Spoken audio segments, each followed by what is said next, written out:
Bismillahirrahmanirrahim. Assalamualaikum warahmatullahi wabarakatuh. Alhamdulillahirrabbilalamin. Allahumma salli ala Sayyidina Muhammadin wa ala alihi wa sahbihi wa salim ajmain. Alhamdulillah, kami dari Yayasan Rubatul Khairat Kota Ternate di bawah pimpinan Al-Habib Abdurrahman bin Kamil As-Sadaf.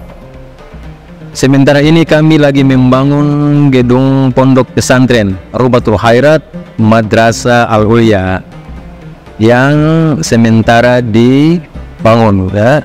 Gedung lantai 3. Kami sangat membutuhkan dana infak dan sedekah dari jamaah bapak-bapak dan ibu-ibu. Bagi yang mau berinfak untuk melanjutkan pembangunan gedung pondok pesantren, bisa ditransfer di rekening Bank Syariah Indonesia atas nama Yayasan Rubatul Khairat. Nomor rekening 7235639526. Terima kasih.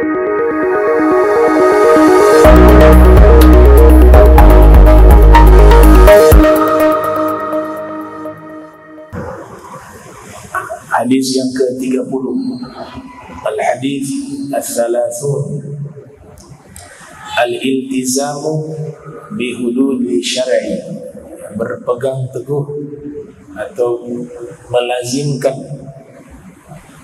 berpegang teguh terhadap batasan-batasan syariat. Hadis diriwayatkan oleh Abi Tha'labah Al-Khushani Yurthum bin Nashir radhiyallahu anhu an Rasulillah sallallahu alaihi wasallam, dari Rasulullah sallallahu alaihi wasallam, qala, beliau bersabda, innallaha ta'ala farada faraida, innallaha ta'ala farada faraida fala tudayyi'uha. Sesungguhnya Allah Ta'ala telah mewajibkan beberapa kewajiban, farada faraida fala tudayyi'uha, maka jangan kalian mengabaikan kewajiban-kewajiban tersebut. Wa hadda hududa fala ta'taduha, dan Allah Subhanahu wa ta'ala telah memberikan beberapa batasan, maka jangan melangkahi batasan-batasan tersebut. Kata hududa itu bentuk jamak dari mufrad haddun, ya. Dari hukum Islam ini, khususnya di dalam bab fiqhul jinayah. Fiqhul jinayah adalah hukum pidana Islam. Itu kalau kita simpulkan ada 4. Fiqhul jinayah itu ada 4. Yang pertama disebut dengan al-had. Ya, had ini artinya secara bahasa batasan, tapi secara istilah artinya adalah hukum-hukum yang sudah ditentukan di dalam Al-Quran maupun di dalam hadis Nabi Muhammad sallallahu alaihi wasallam, ketentuan hukumnya dan bentuk hukumannya. Itu namanya had. Jadi had itu ketentuan hukum yang sudah dijelaskan bentuk hukumannya di dalam Al-Quran maupun di dalam hadis Rasul sallallahu alaihi wasallam. Seperti orang yang berzina, yaitu orang yang belum menikah kemudian berzina. Ketentuan hukumnya sudah ada di dalam Al-Quran, yaitu dicambuk sebanyak 100 kali. Wazani fajlidu kulla wahidin minhuma mi'ata jaldah. Itu di dalam Al-Quran. Penzina perempuan dan laki-laki, maka cambuklah mereka masing-masing sebanyak 100 kali cambukan. Itu namanya had. batasan hukumannya sudah disebutkan di dalam Al-Quran maupun di dalam hadis Rasul Sallallahu Alaihi Wasallam. Nah, masuknya ke hukum fikih jinayah, ya, hukum pidana Islam. Nah, jadi pandangan agama Islam, perbuatan zina itu adalah perbuatan kriminal dalam pandangan Islam. Begitu juga orang yang menuduh orang lain berzina tapi tidak mampu mendatangkan 4 orang saksi, disebut dengan qadzaf. Ini juga memiliki had di dalam Al-Quran, yaitu dicambuk sebanyak 80 kali dan harus mendatangkan 4 orang saksi laki-laki. Jadi gak sembarangan nuduh orang berzina. Dia harus mendatangkan saksi, 4 orang saksi, dan saksi ini benar-benar melihat perbuatan itu. Kalau tidak bisa, maka orang tersebut justru mendapatkan hukuman karena menuduh tanpa ada bukti, maka dia dicambuk sebanyak 80 kali. Walladzina yarmuna al-muhsanat thumma lam ya'tu bi arba'ati syuhada fajliduhum 80 jaldatan wa la taqbalu lahum syahadatan abada. Itu dalam Al-Quran. Orang-orang mereka yang menuduh kepada wanita-wanita yang baik perbuatan zina, thumma lam ya'tu bi arba'ati syuhada, akan tetapi dia tidak mampu mendatangkan 4 orang saksi. Maka apa yang terjadi konsekuensinya? Maka cambuklah mereka sebanyak 80 kali, dan jangan pernah kalian menerima kesaksian mereka selama-lamanya, dan mereka termasuk orang-orang yang fasik. Itu namanya had. Keterangannya jelas di dalam Al-Quran. Kalau rejam, yang sudah menikah kemudian berzina, maka dalam hukum Islam itu dilempar, ya, dengan batu hingga meninggal, namanya rejam. Nah, itu keterangannya tidak terdapat di dalam Al-Quran, akan tetapi adanya di dalam hadis yang disabdakan oleh Rasul Sallallahu Alaihi Wasallam. Juga praktek para sahabat. Di antaranya hadis yang diriwayatkan oleh Imam Al-Bukhari yang lahir tahun 194 Hijriah, wafat 256 Hijriah. Juga hadis ini diriwayatkan oleh Imam Muslim, lahir tahun 204, wafat 261 Hijriah. Rasulullah Sallallahu Alaihi Wasallam bersabda, la yahillu damu mri'in muslimin illa bi ihda thalath. Tidak halal darah seorang muslim ditumpahkan kecuali dalam 3 hal. Salah satu dari 3 hal. Yang pertama, as-sayyibu zani. As-sayyibu, kata as-sayyibu ini menunjukkan orang yang sudah menikah. Az-zani, kemudian dia berzina. Maka dalam hukum Islam dia dikenai sanksi rejam, dilempar dengan batu hingga wafat. Ya. Yang kedua, an-nafsu bin-nafsi, membunuh orang. Ketika dia membunuh seseorang, konsekuensinya maka dia mengalami hukum namanya kisos. Ada ulama yang membedakan antara kisos dengan had. Had itu berbeda dengan kisos.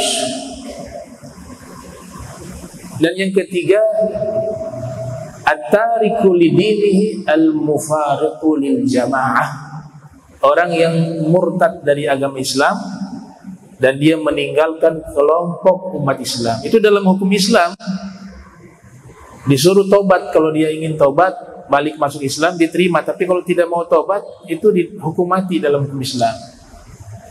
Tapi harus diingat, hukuman ini yang bisa memutuskan adalah hakim lewat jalur hukum, bukan main hakim sendiri. lewat pengadilan Islam. Nah, itu namanya had. Ya, jadi had itu apa sih? Had yaitu ketentuan hukum yang berkaitan dengan hukum pidana Islam, yang keterangan hukumnya sudah diterangkan di dalam Al-Quran maupun di dalam hadis Rasul Sallallahu Alaihi Wasallam. Nah, contoh lainnya juga apa? Hukum potong tangan bagi yang mencuri, itu termasuk had. As-sariqu was-sariqah faqta'u aydiyahuma jazaa'an bima kasaba nakalan min Allah.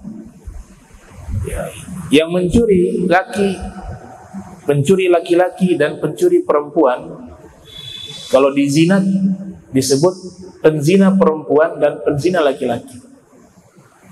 Kalau ketika Allah menerangkan bab mencuri, pencuri laki-laki dan pencuri perempuan, itu penempatan kata itu ada hikmah. Apa hikmahnya? Ya, diriset oleh Dr. Syekh Ali As-Sabuni ketika menerangkan dua ayat tersebut.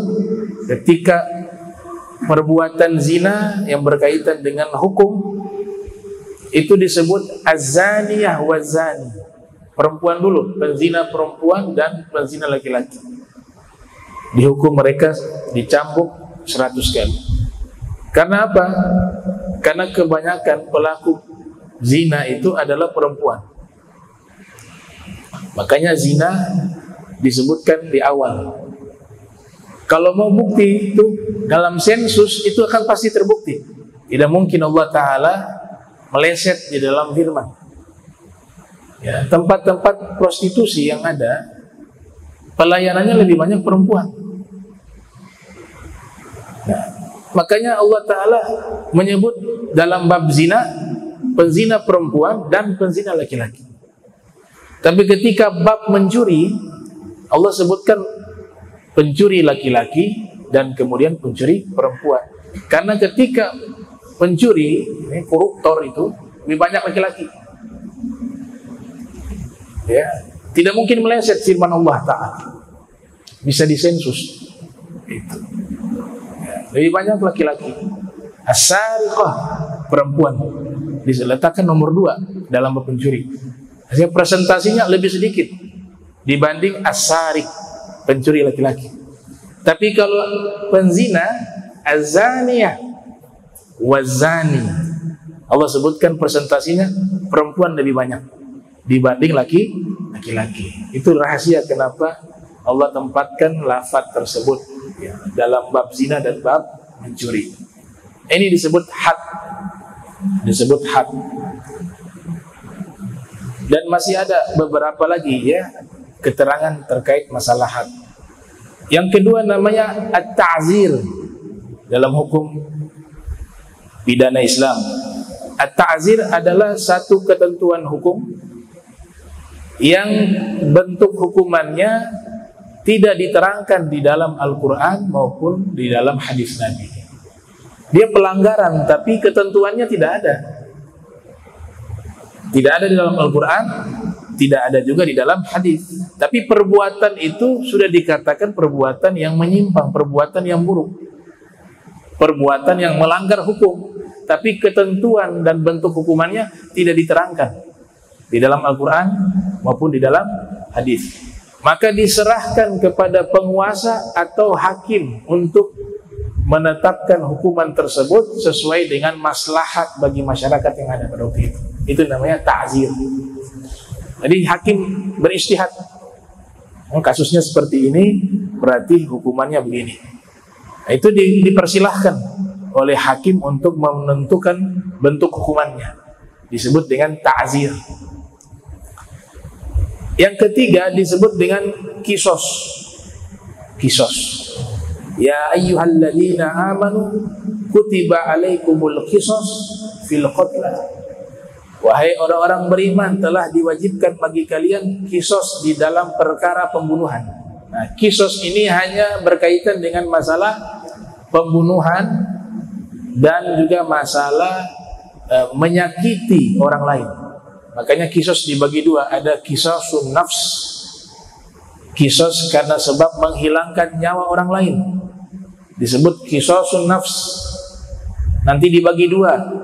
Yang pertama kisos dengan sengaja membunuh juga kena hukum kisos. Kemudian yang kedua, tidak sengaja membunuh, di sini ada khilaf. Ada yang mengatakan tidak boleh dikisos karena tidak sengaja. Ada yang mengatakan tergantung keluarganya menuntut dan dia nanti mengganti dengan diat. Itu disebut kisos.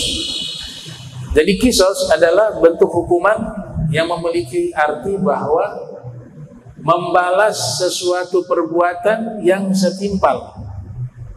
Makanya dalam mazhab Syafi'i itu ketika ada yang membunuh, ya seseorang membunuh seseorang sampai nyawanya hilang, maka di dalam hukum mazhab Syafi'i khususnya itu kisosnya harus dibalas dengan yang sama. Dia juga harus mati. Bahkan harus sama dengan cara dia membunuh. Misalnya dia membunuh orang dengan cara membakar orang itu, maka kisosnya itu artinya harus sama. Dia juga dihukum mati dengan cara dibakar. Itu sebanding, namanya kisos. Tapi berkembang dengan pendapat mazhab lainnya, ada yang lewat pedang, ya, di penggal kepalanya, ada yang sekarang dengan senjata, dengan listrik dan sebagainya. Itu ijtihadiyah. Perkara ini ijtihad para ulama. Ya. Tapi makna kisos itu yang sesungguhnya adalah membalas dengan setimpal, membalas dengan sebanding. Dia membunuh orang dengan cara mencekik, maka dia dikisos dengan cara dicekik dan seterusnya. Itu bukan satu kejaman, karena pelakunya ini juga kejam. Itu namanya keadilan. Ya. Kemudian dari hukum inilah yang kita lihat, jangan bentuk hukumannya, tapi efek jerah.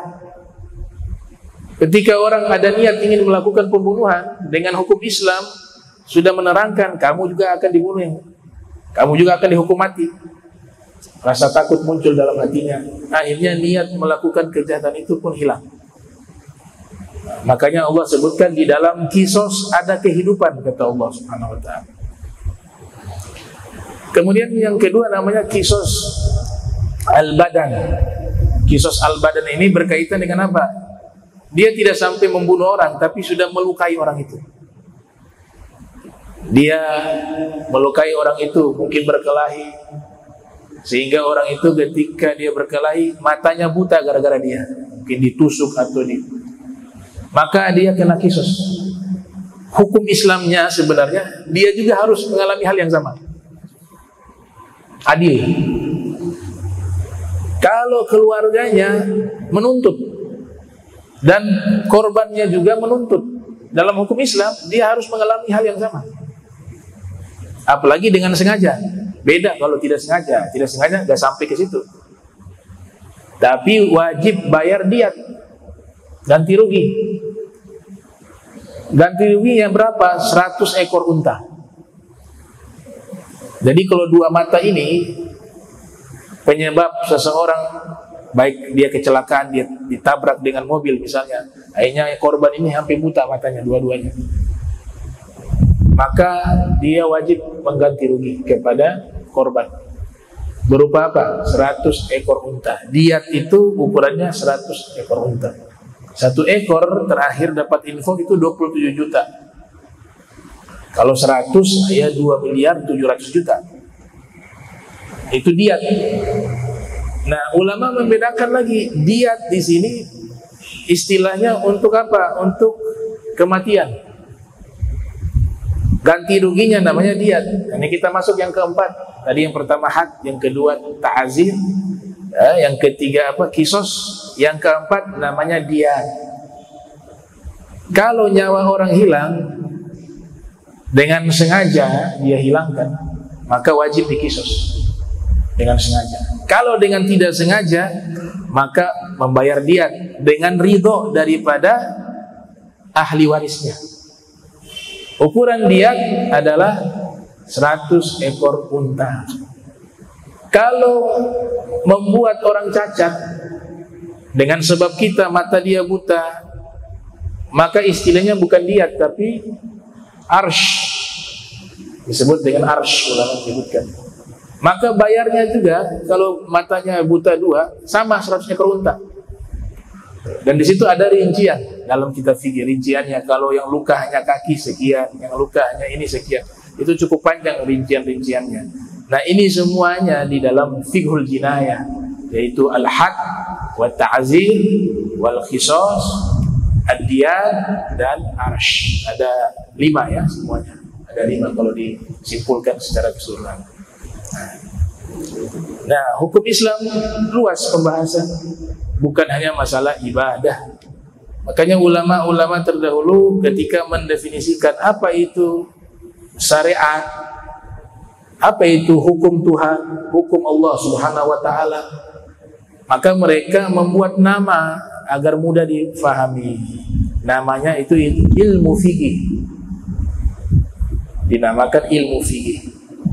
Apa itu ilmu fikih? Secara bahasa artinya al-fahmu, pemahaman. Secara istilah artinya al-ilmu bil ahkami asy-syar'iyyati al-amaliyati al-muktasabah min adillatiha at-tafsiliyah. Satu bidang ilmu yang membahas hukum-hukum praktis yang diamalkan, yang diperoleh dari dalil-dalilnya yang terperinci. Itu disebut dengan hukum fikih. Nah, secara garis besar hukum fikih itu membahas tentang 4. Yang pertama ibadah, disebut dengan fiqhul ibadah. Yang dibahas masalah wudu, sholat, zakat, puasa, umroh, haji dan seterusnya. Yang kedua namanya fiqhul muamalah. Fikih muamalah yang dibahas adalah masalah dagang, masalah riba, masalah doman ya, asuransi, masalah kredit dan seterusnya. Yang ketiga namanya fiqhun nikah, hukum yang membahas masalah pernikahan ya, ada nikah, ijab qabul, talak, khulu, rujuk, zihar, ila dan seterusnya. Yang keempat disebut dengan fiqhul jinayah. Fiqhul jinayah tadi yang saya bahas, al-had masuk, at-ta'zir masuk, al-qisas, ad-diyat, al-arsh. Dari kesemua inilah yang nanti disebut dengan ilmu fikih. 4 ini. Ya. Kemudian ulama sudah membuat undang-undang. Undang-undangnya diantaranya ketika berfikih harus ikut aturan. Kita harus mengikuti aturan yang berlaku. Misal dalam fikih nikah ya, di pengadilan agama sekarang merujuk ke fatwa Al-Imam Ibnu Taimiyah, Al-Imam Ibnu Qayyim dan fatwanya Al-Imam Ibn Hazm terkait masalah talak 3. Talak 3 menurut jumhur ulama 4 mazhab, bahkan mazhab-mazhab yang lain, Ibadiyah, mazhab Syiah Zaidiyah dan lain-lainnya, itu sepakat bahwa sekali ucap dengan niat talak 3 maka dia jatuh talak 3. Itu jumhur. Yang mengatakan tidak jatuh talak 3 Al-Imam Ibnu Taimiyah, karena syaratnya harus berulang-ulang sebanyak 3 kali. Kalau sekali ucap gak jatuh. Itu pendapat Imam Ibnu Taimiyah. Itu pendapat Imam Ibnu Qayyim. Itu pendapat Imam Ibn Hazm. Ini yang dipakai oleh pengadilan agama saat ini. Makanya beberapa kali kami mengkritik itu. Kami mengatakan bahwa mengikuti 3 ulama tadi. Yang pertama Imam Ibn Hazm. Kita harus tahu Imam Ibn Hazm itu adalah penganut mazhab zahiri. Mazhab zahiri. Di zaman kita mazhab zahiri sudah tidak ada. Kenapa ngikut mazhab yang enggak ada? Kitabnya memang masih ada, pendapat-pendapatnya masih termuat di beberapa kitab di mazhab-mazhab yang lain. Akan tetapi mazhabnya sudah tidak ada. Mazhabnya tidak ada. Dan mengikuti pendapat hukum itu tadi ada aturan. Ada aturan. Tidak main sembarangan. Karena fikih ini mirip dengan ilmu hadis atau dengan hadis. Dia adalah nakal, kutipan, sanad. belajar kepada guru ini belajar kemana, terus harus sampai bersambung ke pendiri madhab. Sekarang mazhab Zahiri sudah punah, sudah tidak ada. Bahkan bijaknya itu di mana ada ulama di situ bermazhab apa dia dalam fikih, kita orang awam harus ikut ke itu. Karena ustadz yang ada itu. Sehingga kalau ada masalah yang kita tanya sesuai kapasitas ilmu ustadz tersebut. Ini ustadznya Syafi'i, yang kamu tanya masalah-masalah hukum yang Hambali, gak nyambung. Ya orangnya yang ada hanya paham Syafi'i. Terus kamu ngutip minta nuntut harus mengikuti mazhab Hambali. Ustadznya gak paham, bukan bidangnya di situ, bukan gak paham, bukan bidangnya. Itu dalam perkara ulama yang ada di kampung kita. Bagaimana dengan mazhab yang skupnya begitu luas, besar, yang tidak ada di zaman kita? Mazhab Zahiri sudah tidak ada. Nah, terus kenapa harus ikut? Yang 4 mazhab ini kan ada sampai sekarang. Kenapa pendapat 4 mazhab tidak diambil? Padahal kaidah mengatakan wala yungkar mukhtalafu fi. La yungkar mukhtalafu fi walakin yungkaru al-mujma' alaih. Kita kalau 4 mazhab ini sudah sepakat dalam satu hukum, maka gak boleh diingkari, harus diikuti. Apalagi misalnya dalam mazhab kita, mazhab Syafi'i, para ulama Syafi'i mengatakan jika Imam Nawawi dan Imam Rafi'i sudah sepakat dalam satu masalah dan status hukumnya sama, maka ulama-ulama lainnya yang mazhab Syafi'i gak berani mengkritik atau berbeda pendapat dengan pendapat 2 imam tersebut. Nah, ini namanya paham fikih, jangan hanya paham hukumnya, tapi metodologinya, aturannya, regulasinya, itu penting sekali. Yang kedua, pendapat Imam Ibnu Taimiyah dan Al-Imam Ibnu Qayyim. Kita ketahui bahwa Imam Ibnu Taimiyah juga awalnya Hambali, tapi ketika di akhir-akhir umurnya banyak fatwa beliau itu bertentangan dengan mazhab Hambali, sehingga ulama-ulama fikih menyatakan seperti Imam Subki, ya, Tajuddin As-Subki mengatakan bahwa Imam Ibnu Taimiyah pendapat fikihnya itu bermasalah. Al-Imam Ibnu Qayyim muridnya, ya. Ini semuanya ulama yang wajib kita hormati. Tapi kita disuruh mengikuti yang jumlahnya banyak, mayoritas, sehingga lebih terselamatkan. Karena kalau mengikuti yang mayoritas dari kalangan para ulama, itu ada garansi dari Nabi SAW, ada jaminan dari Nabi. La tajtami'u ummati ala dhalalah abada, kata Nabi. Tidak mungkin umatku, kata umat itu minimal 40 orang. Yang namanya al-ummah arba'una rajulan, disebut dengan umat minimal 40 orang. Artinya apa? Ketika ada ulama, yang dimaksud ulama dalam konteks di sini, jumlah mereka lebih dari 40 orang sudah bersepakat dalam satu masalah hukum, maka tidak akan menyimpang selama-lamanya. Ini garansi dari Nabi Muhammad SAW. Nah, tapi kalau yang mau ikut silakan, tapi tanggung jawabnya pengadilan nanti, terutama hakim, ya, terutama hakim yang akan bertanggung jawab. Tapi kalau yang kita jelaskan ini sesuai dengan apa yang diajarkan oleh para ulama. Gak boleh kita berpendapat yang menyelisihi pendapat mayoritas. Sudah melanggar aturan dan juga melanggar apa yang disebut dalam hadis Nabi Muhammad SAW, bahwa ikuti ulama-ulama yang jumlahnya banyak menetapkan satu hukum. Itu tidak akan menyimpang. Itu satu contoh, ya. Kemudian juga masalah contoh lainnya dalam masalah muamalah, ya, pinjam meminjam. Nah, ini juga kadang-kadang kita bukan niatnya jahat, bukan niatnya untuk melanggar hukum, tapi karena tidak memahami, ternyata praktik itu melanggar hukum. Seperti minjam beras, kemudian diganti nanti lebih 1,5 kilo, minjamnya 1 kilo. Di awal meminjam sudah ada kesepakatan, saya pinjam 1 kilo ini, nanti insya Allah 3 hari lagi saya ganti 1,5 kilo. Itu namanya riba. Tapi bagaimana solusinya? Solusinya adalah ketika meminjam beras 1 kilo, maka kita niatnya di dalam akad awal itu nanti saya ganti 1 kilo. Maka setelah itu dia ganti 1 kilo. Ini ganti beras 1 kilo. Selesai berarti ya masalah tadi pinjam-pinjam. Kemudian dia ingin berbuat baik. Ini orang sudah bantu kasih pinjam beras sama saya. Alhamdulillah ada lebihnya hadiah.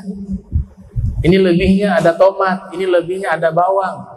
Nah ini tidak jatuh riba, ini berbuat baik, namanya memberikan hadiah. Dia berubah menjadi riba kalau di akad awal dia sudah menyebutkan bahwa saya pinjam 1 kilo, nanti 3 hari berikut saya ganti dengan beras 1 kilo, plus saya ganti juga dengan tomat, dengan bawang, maka berubah menjadi riba. Jadi masalahnya di akad. Masalahnya di akad. Jadi gak boleh mengganti apapun dengan sesuatu yang lebih. Minjam gak boleh diganti lebih. Apalagi sudah diadakan dalam akad. Itu yang disebut riba fadl. Kullu qardin jarra naf'a fa huwa riba. Setiap pinjaman yang menarik manfaat disebut riba. Tapi saya ingin berbuat baik, dia sudah bantu saya. Jangan diakad. Diakad tetap 1 kilo 1 kilo.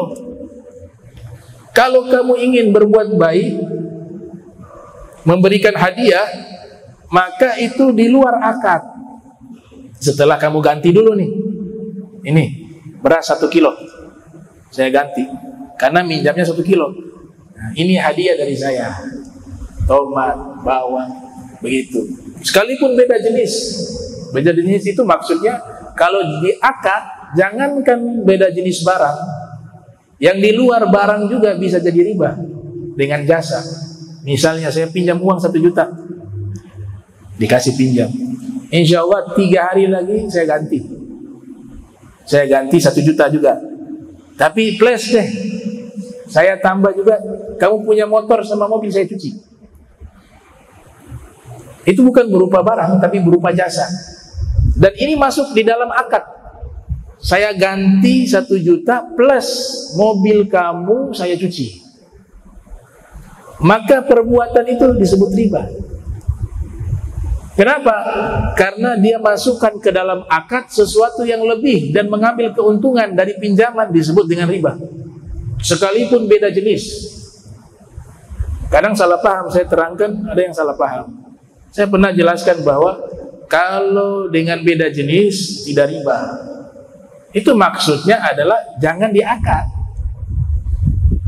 Artinya kita lebihkan sesuatu yang beda jenis, itu jauh lebih baik.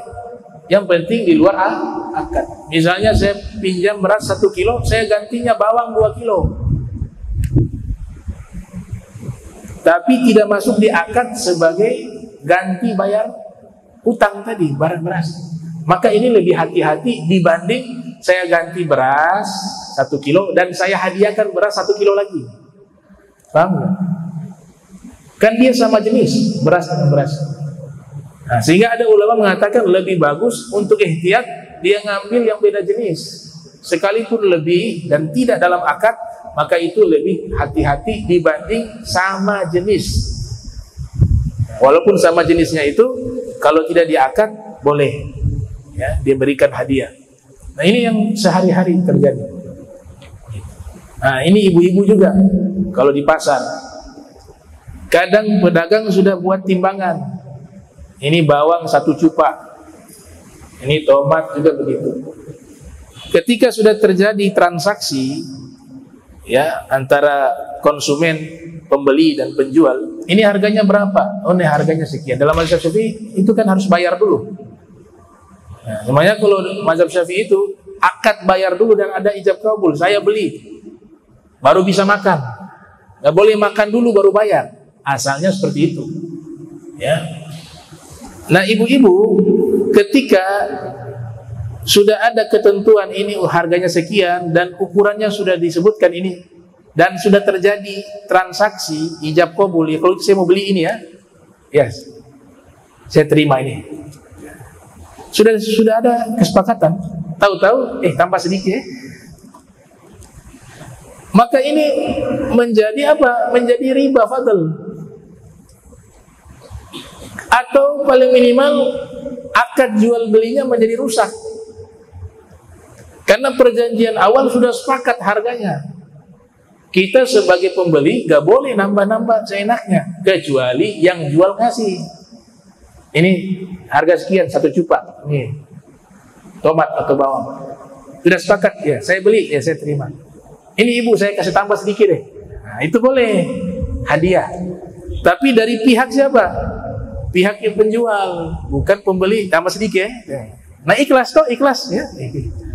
Ikhlas tapi dia ambil sendiri. Yang jual terpaksa, ya saya ikhlas. Iya. Nah, ini hal-hal yang sederhana tapi dia bisa membawa kepada hal yang haram. Hal yang haram. Dan banyak kasus lainnya seperti apa? Ada yang meminjam uang kepada seseorang. Pinjam uang 3 juta kah 5 juta. Belum diganti-ganti.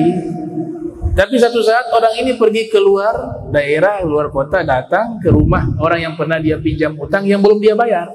Bawa oleh-oleh. Ini ada oleh-oleh. Kasih. Maka Imam Mawardi dalam kitab Al-Habib mengatakan bahwa ini uang, mayoritas ulama mengatakan menjadi haram. Haram bagi dia dan haram yang menerima. Kenapa? Karena statusnya utangnya belum lunas. Takut itu adalah bagian daripada uang yang dia pinjam masuk ke situ. Sehingga caranya bagaimana? Jangan dulu kasih hadiah. Bayar utang dulu, kasih lunas, baru kasih hadiah. Karena utang hukumnya wajib, hadiah itu sunnah. Ya, bayar utang itu wajib, qada'ud dain. Dan bukan masalah nominal. Oh, saya pinjam sedikit saja. Pasti dia orang baik, pasti dia kasih halal. Nggak boleh. Akad awal sudah bilang saya pinjam, hukumnya wajib dibayar walaupun jumlahnya sedikit. Lain halnya kalau saya kasih. Kalau dikasih, maka itu menjadi hadiah. Nah ini pembahasan ada di fikih muamalah. Kemudian ada di fikih nikah tadi sudah, fikih jinayah juga sudah. Nah, jadi ilmu fikih ini sangat penting. Jadi hadis ini berbicara tentang ilmu fikih, kewajiban-kewajiban kita dan hak, batasan-batasan hukum yang telah ditentukan oleh Allah Subhanahu wa taala. Begitu pentingnya ilmu fikih, dia bagian dari at-tafaqquh fid din. Memahami agama, di antaranya memahami hukum. Di zaman Rasul sallallahu alaihi wasallam itu banyak sahabat yang keluar jihad fisabilillah. Turun ayat Al-Qur'an, falaula nafara min kulli firqatin minhum ta'ifatun liyatafaqahu fid din wa liyunziru qaumahum idza raja'u ilaihim la'allahum yahdharun. Yang artinya jangan semuanya pergi berperang. Harus ada sekelompok dari umat Islam yang mereka tidak ikut berperang tapi sibuk memperdalam ilmu agama. Begitu pentingnya tuh. Sehingga Allah Ta'ala memberikan batasan. Jangan semuanya pergi. Ini lain belajar. Liyatafaqahu fid din. Kata tafaqahu fid din menurut Imam Tabari dalam tafsirnya itu adalah yata'allamuna ma anzalallah ala nabiyyi. Yaitu dia belajar segala sesuatu yang telah Allah turunkan kepada Nabi-Nya Muhammad SAW. Itu namanya at-tafaqquh fid din. Tapi yang paling penting sebenarnya hanya 3 ilmu. Sebagaimana hadis-hadis lain menyebutkan, riwayat Imam Muslim, may yuridillah bihi khaira yufaqihu fid din. Siapa yang Allah inginkan kebaikan, Allah berikan dia faham terhadap agama. Al-Imam Ali bin Abi Thalib karramallahu wajhah juga pernah mengatakan, idza aradallah bi'abdin khairan faqahahu fid din wa alhamahu al-yaqin. Siapa seorang hamba yang Allah inginkan kebaikan padanya, Allah berikan ia faham terhadap agamanya dan Allah ilhamkan keyakinan. Al-yaqin al-imanu kullu. Keyakinan itu adalah seluruh daripada keimanan kepada Allah Subhanahu wa taala. Ya, bahkan orang-orang jahiliyah itu Nabi katakan di dalam hadis riwayat Imam Bukhari, yang mereka punya kecerdasan akal dan faham terkait masalah hukum, kalau mereka masuk Islam, mereka menjadi orang-orang yang mulia. Khiyaruhum fil jahiliyati khiyaruhum fil Islam idza faquhu. Terbaik mereka orang-orang jahiliyah adalah terbaik mereka di masa Islam apabila mereka adalah orang-orang yang faham tentang hukum. Idza faquhu ay saru fuqaha. Ibnu Abbas mengatakan kunu ulama fugaha, jadilah kalian ulama yang faham terhadap hukum.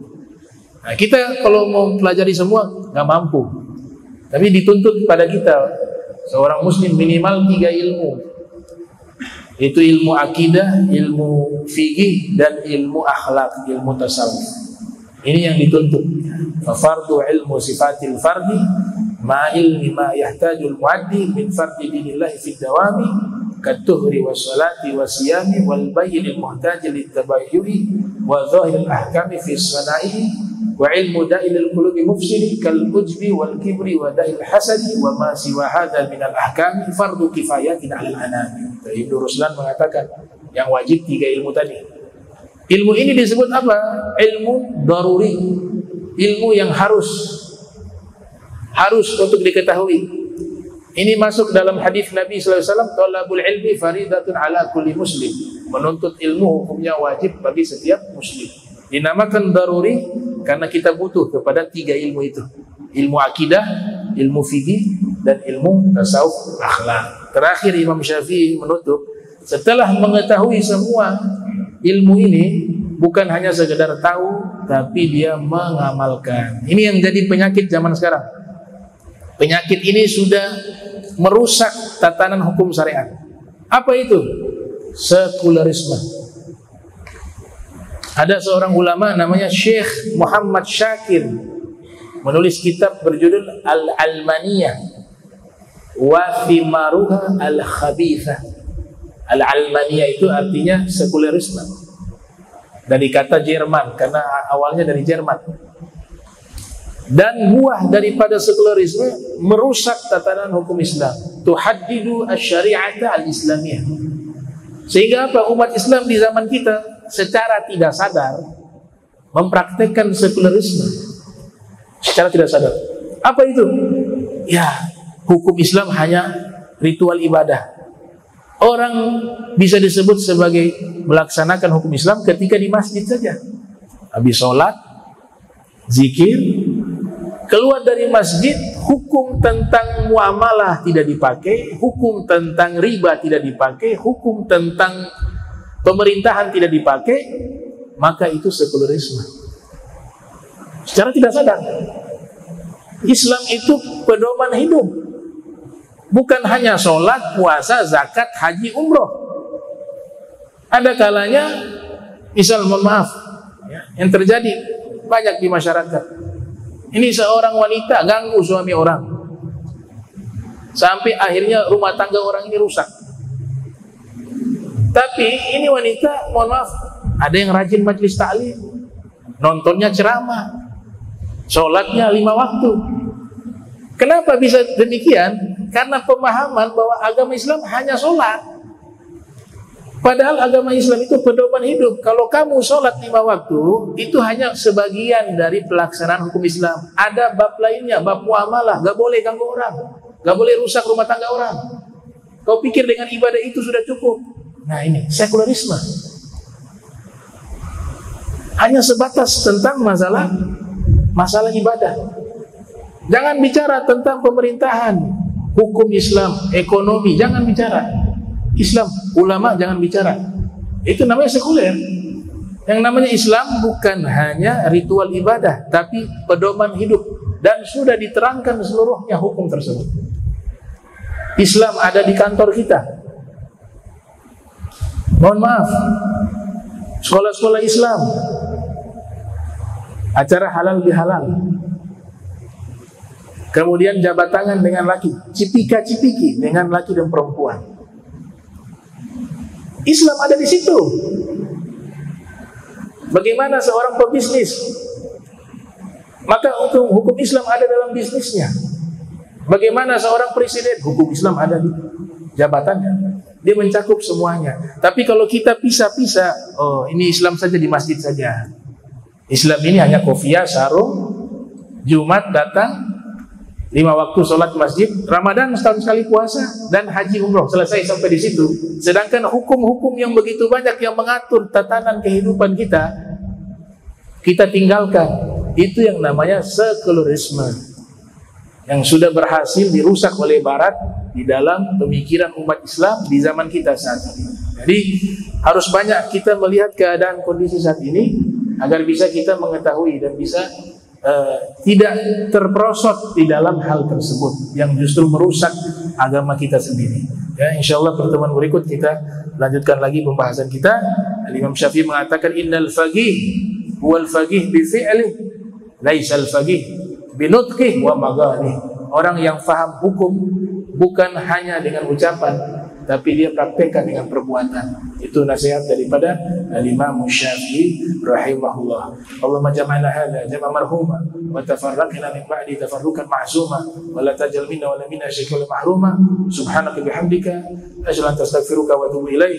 Wa sallallahu alaihi wa sallam Muhammadin wa ala alihi wa sahbihi wa barik wa sallam wa lakum minkum